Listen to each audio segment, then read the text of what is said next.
A vida dos civis no regime nazista. No entanto, grande parte da economia do Terceiro Reich concentrou-se no armamento e, principalmente, nos preparativos para a guerra com os países eslavos, mais do que na produção de bens de consumo para a expansão comercial. No entanto, a concentração de capital na indústria de armamentos favoreceu a rápida expansão do potencial industrial da Alemanha e contribuiu para reduzir o desemprego. A política econômica do Estado Nacional Socialista estava dirigida principalmente para proteger e promover o grande capital monopolista, o que se refletia na maioria de suas políticas.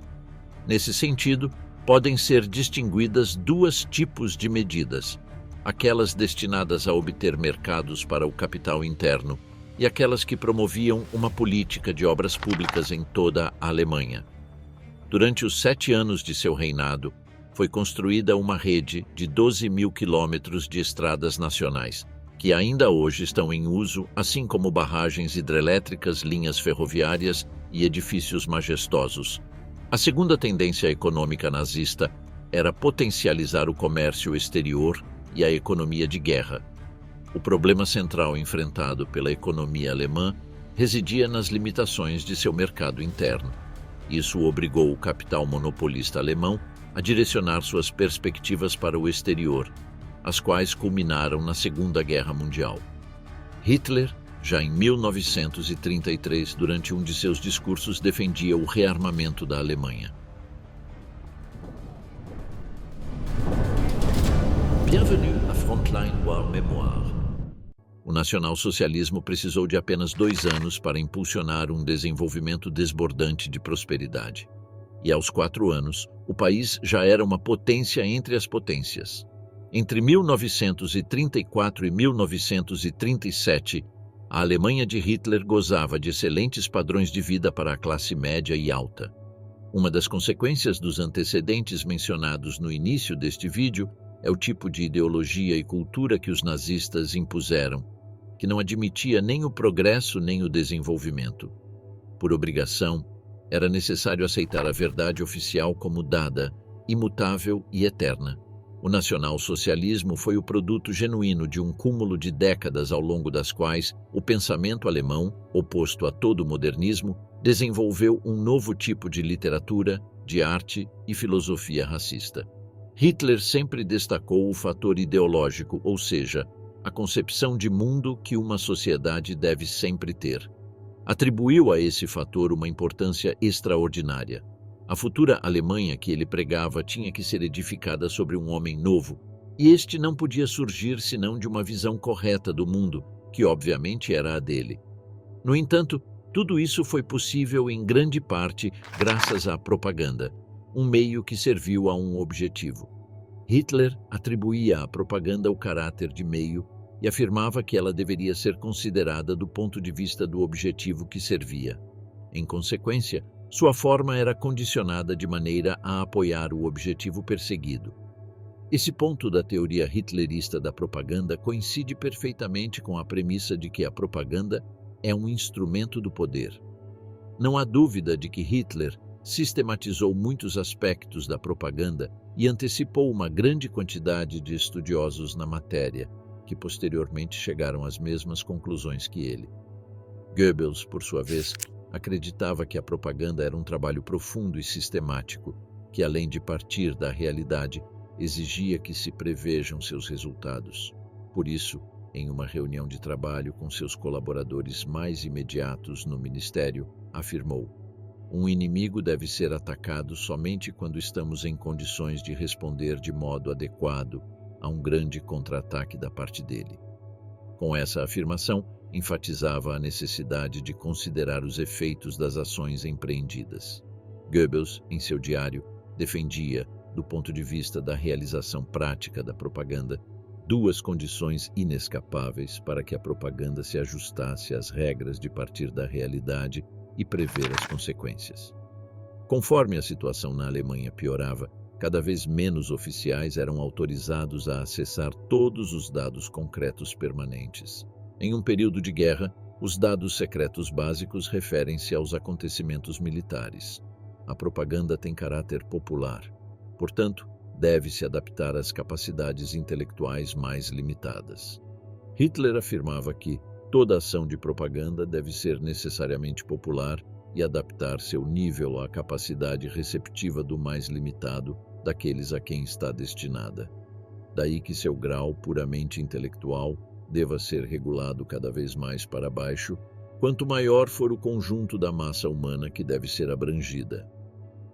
Assim como Hitler, Goebbels acreditava firmemente na necessidade de se posicionar no nível do receptor para que a propaganda pudesse cumprir seu objetivo de forma eficaz. Por isso, em seu diário escreve: "Comecei a me preocupar seriamente com os submarinos. Suas tripulações merecem. Me interessa fundamentalmente que recebam literatura agradável e divertida.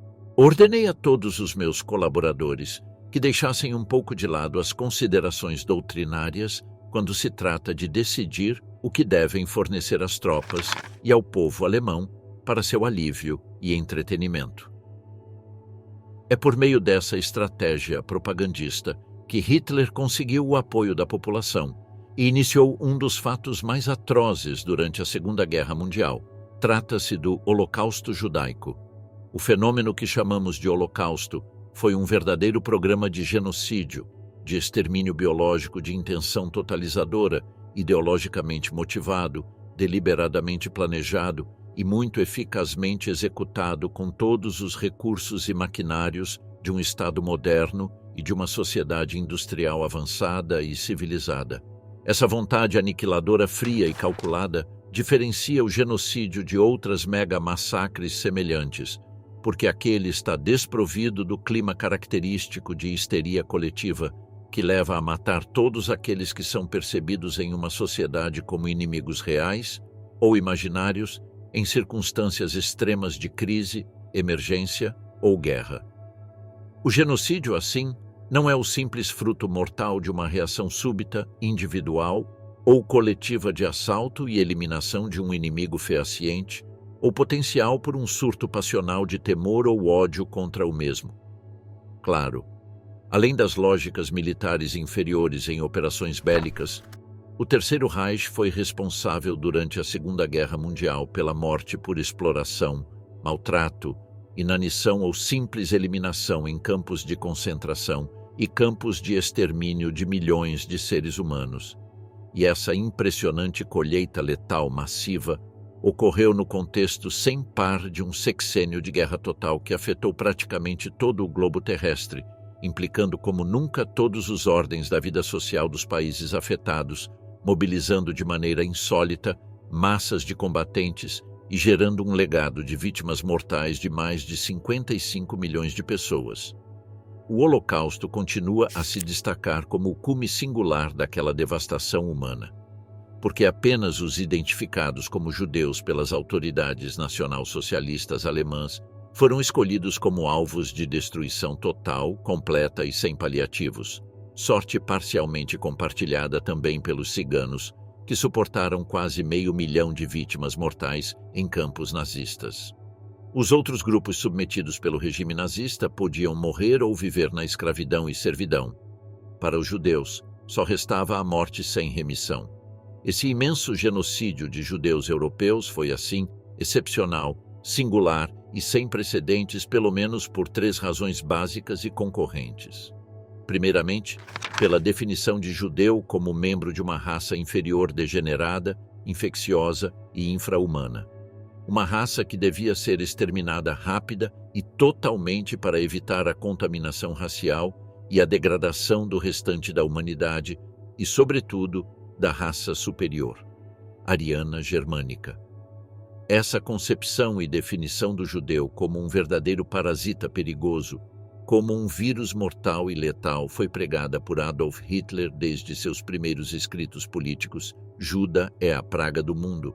Ele afirmou isso já em 1924 e tornou-se doutrina oficial do regime nacional socialista desde sua ascensão ao poder. E nesse aspecto, houve uma notável continuidade e coerência propagandística. Assim, em 1920, um dos primeiros cartazes nacional-socialistas advertia: Combatemos suas atividades porque são origem da tuberculose das nações e estamos convencidos de que a convalescença só poderá começar quando essa bactéria for eliminada. A segunda razão que fundamenta a excepcional singularidade do Holocausto reside no simples, mas revelador fato de que seu planejamento e execução tiveram lugar no seio da Alemanha. Porque tal fenômeno não surgiu em uma sociedade bárbara, inculta, primitiva e atrasada, ainda refém de seus instintos mais primários, e onde a civilização não havia enraizado nem humanizado condutas. Pelo contrário, o Holocausto surgiu e se desenvolveu no interior de um dos países mais avançados no plano industrial, cultural, científico e tecnológico da Europa contemporânea. A terceira e última razão da singularidade do Holocausto reside em sua organização burocrática moderna, racional, metódica e eficaz.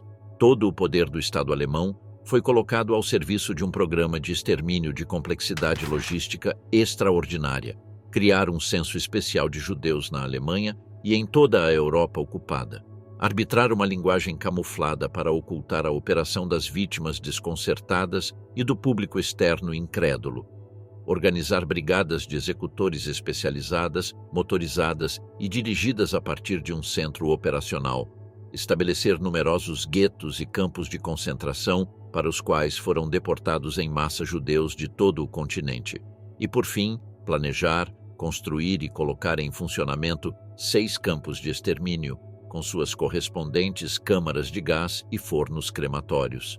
Também exigiu formar e dirigir uma burocracia enorme encarregada de todo o processo, diplomatas e funcionários administrativos para elaborar o censo, engenheiros e químicos para projetar e operar as câmaras de gás e os fornos crematórios, antropólogos e médicos para realizar os experimentos humanos planejados, militares e policiais para garantir a segurança dos campos, economistas para gerenciar o bom funcionamento do sistema produtivo e destrutivo, técnicos e operadores ferroviários para cuidar da rede ferroviária especial que ligava um centro a outro, e um grande número de pessoal subalterno e não qualificado para completar todo o quadro humano do sistema genocida.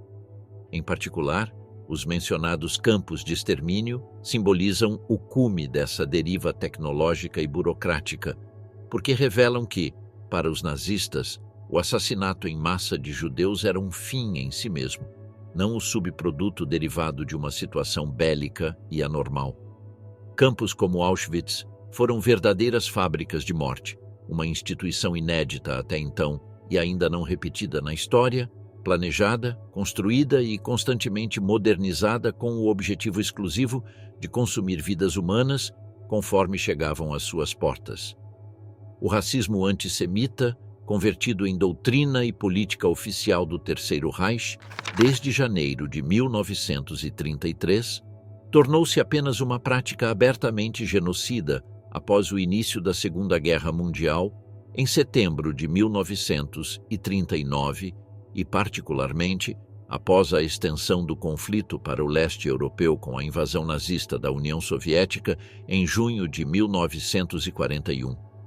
Antes desse momento, a política antissemita do regime nacional-socialista havia passado pelas 3 etapas prévias, características de um processo xenófobo racista progressivamente radicalizado. Primeiro, a expansão oficialmente encorajada e promovida do preconceito latente ou patente contra a raça designada como inferior e perigosa. Segundo, sua discriminação no seio da sociedade por meio de medidas legais e institucionais muito diversas. E terceiro, sua exclusão radical da mesma com uma série de ações segregadoras e confinatórias.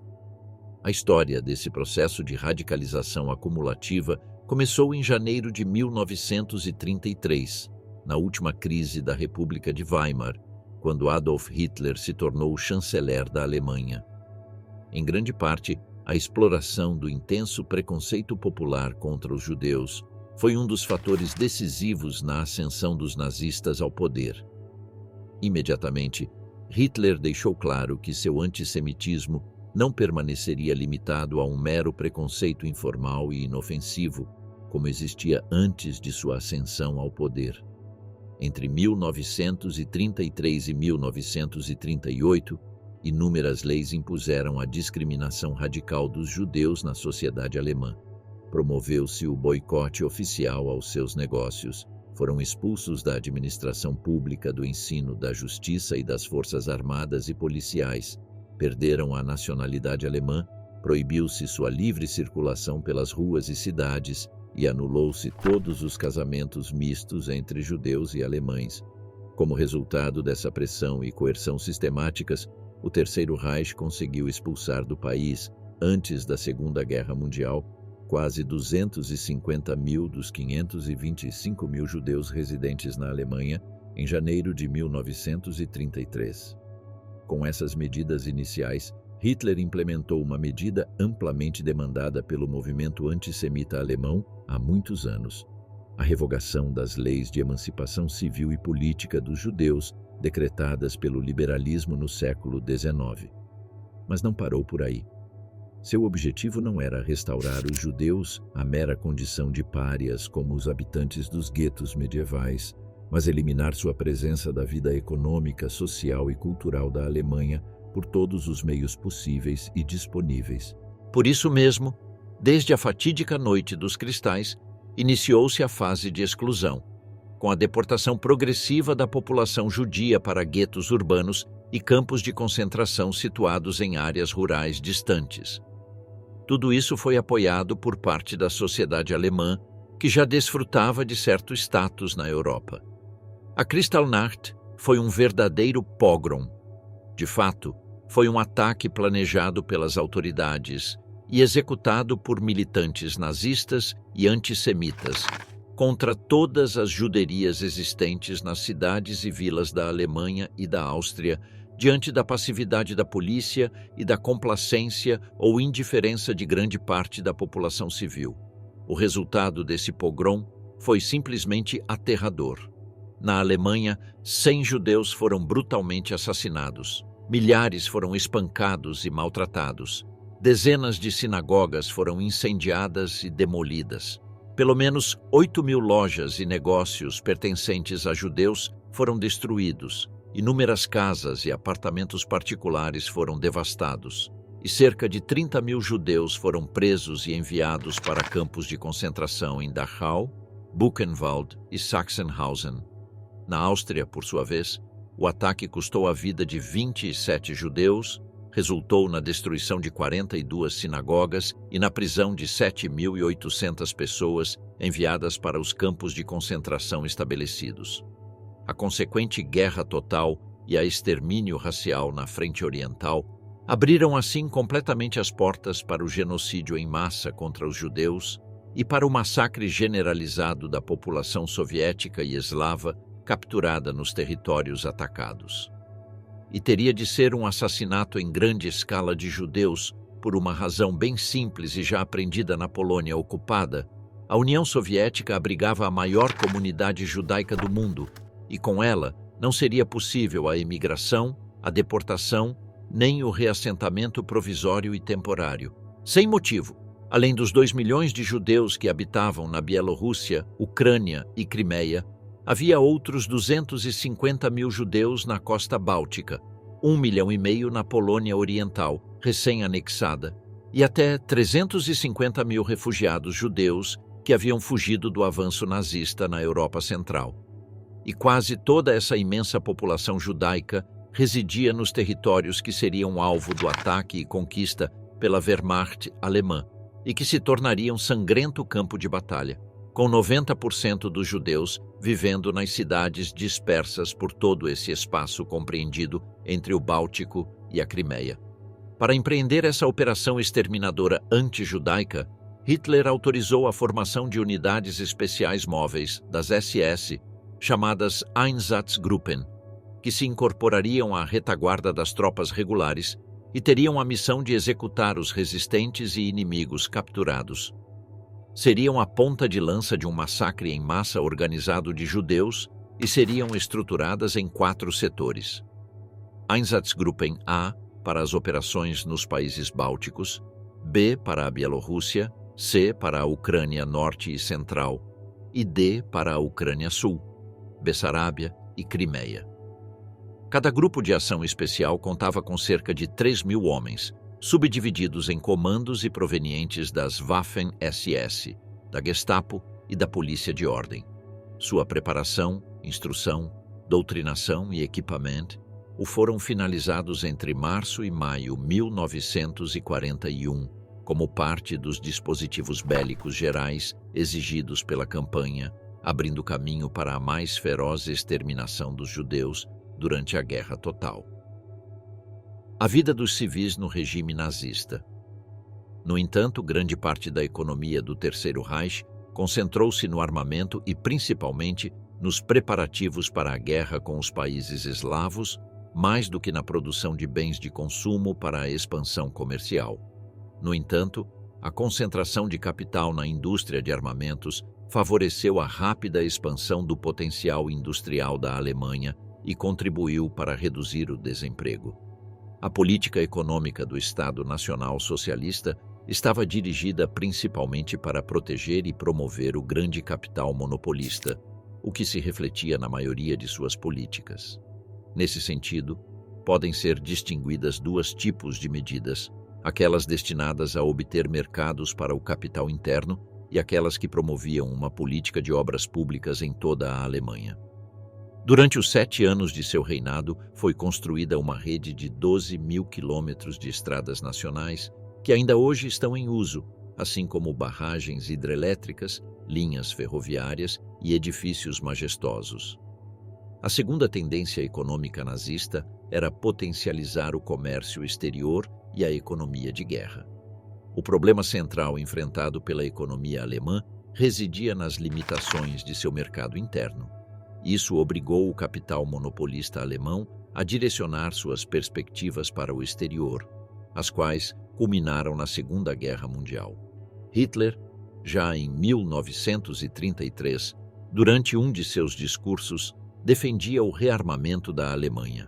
Por isso mesmo, desde a fatídica Noite dos Cristais, iniciou-se a fase de exclusão, com a deportação progressiva da população judia para guetos urbanos e campos de concentração, situados em áreas rurais distantes. Tudo isso foi apoiado por parte da sociedade alemã, que já desfrutava de certo status na Europa. A Kristallnacht foi um verdadeiro pogrom. De fato, foi um ataque planejado pelas autoridades e executado por militantes nazistas e antissemitas contra todas as juderias existentes nas cidades e vilas da Alemanha e da Áustria, diante da passividade da polícia e da complacência ou indiferença de grande parte da população civil. O resultado desse pogrom foi simplesmente aterrador. Na Alemanha, 100 judeus foram brutalmente assassinados, milhares foram espancados e maltratados, dezenas de sinagogas foram incendiadas e demolidas. Pelo menos 8.000 lojas e negócios pertencentes a judeus foram destruídos. Inúmeras casas e apartamentos particulares foram devastados. E cerca de 30.000 judeus foram presos e enviados para campos de concentração em Dachau, Buchenwald e Sachsenhausen. Na Áustria, por sua vez, o ataque custou a vida de 27 judeus, resultou na destruição de 42 sinagogas e na prisão de 7.800 pessoas enviadas para os campos de concentração estabelecidos. A consequente guerra total e a extermínio racial na frente oriental abriram assim completamente as portas para o genocídio em massa contra os judeus e para o massacre generalizado da população soviética e eslava capturada nos territórios atacados. E teria de ser um assassinato em grande escala de judeus por uma razão bem simples e já aprendida na Polônia ocupada: a União Soviética abrigava a maior comunidade judaica do mundo e com ela não seria possível a emigração, a deportação, nem o reassentamento provisório e temporário. Sem motivo, além dos 2 milhões de judeus que habitavam na Bielorrússia, Ucrânia e Crimeia, havia outros 250.000 judeus na costa báltica, 1,5 milhão na Polônia Oriental recém-anexada e até 350.000 refugiados judeus que haviam fugido do avanço nazista na Europa Central. E quase toda essa imensa população judaica residia nos territórios que seriam alvo do ataque e conquista pela Wehrmacht alemã e que se tornaria um sangrento campo de batalha, com 90% dos judeus vivendo nas cidades dispersas por todo esse espaço compreendido entre o Báltico e a Crimeia. Para empreender essa operação exterminadora anti-judaica, Hitler autorizou a formação de unidades especiais móveis das SS, chamadas Einsatzgruppen, que se incorporariam à retaguarda das tropas regulares e teriam a missão de executar os resistentes e inimigos capturados. Seriam a ponta de lança de um massacre em massa organizado de judeus e seriam estruturadas em 4 setores. Einsatzgruppen A, para as operações nos países bálticos, B para a Bielorrússia, C para a Ucrânia Norte e Central, e D para a Ucrânia Sul, Bessarábia e Crimeia. Cada grupo de ação especial contava com cerca de 3.000 homens, subdivididos em comandos e provenientes das Waffen-SS, da Gestapo e da Polícia de Ordem. Sua preparação, instrução, doutrinação e equipamento o foram finalizados entre março e maio de 1941, como parte dos dispositivos bélicos gerais exigidos pela campanha, abrindo caminho para a mais feroz exterminação dos judeus durante a Guerra Total. A terceira e última razão da singularidade do Holocausto reside em sua organização burocrática moderna, racional, metódica e eficaz. Todo o poder do Estado alemão foi colocado ao serviço de um programa de extermínio de complexidade logística extraordinária. Criar um censo especial de judeus na Alemanha e em toda a Europa ocupada. Arbitrar uma linguagem camuflada para ocultar a operação das vítimas desconcertadas e do público externo incrédulo. Organizar brigadas de executores especializadas, motorizadas e dirigidas a partir de um centro operacional. Estabelecer numerosos guetos e campos de concentração, para os quais foram deportados em massa judeus de todo o continente. E, por fim, planejar, construir e colocar em funcionamento 6 campos de extermínio com suas correspondentes câmaras de gás e fornos crematórios.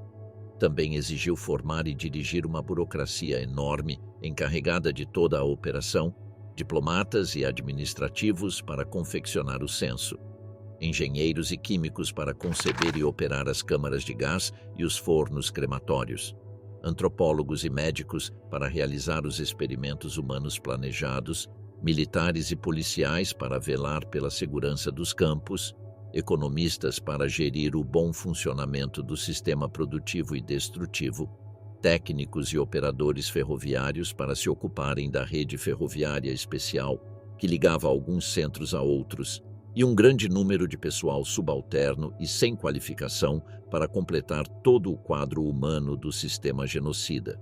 Em particular, os mencionados campos de extermínio simbolizam o cume dessa deriva tecnológica e burocrática, porque revelam que, para os nazistas, o assassinato massivo de judeus era um fim em si mesmo, e não o subproduto derivado de uma situação bélica e anormal.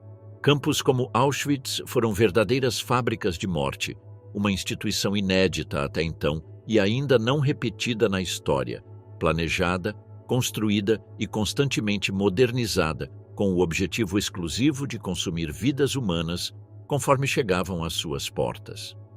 O racismo antissemita, convertido em doutrina e política oficial do Terceiro Reich desde janeiro de 1933, tornou-se apenas uma prática abertamente genocida, uma vez desencadeada a Segunda Guerra Mundial em setembro de 1939 e, particularmente, após a extensão do conflito ao leste europeu com a invasão nazista da União Soviética em junho de 1941.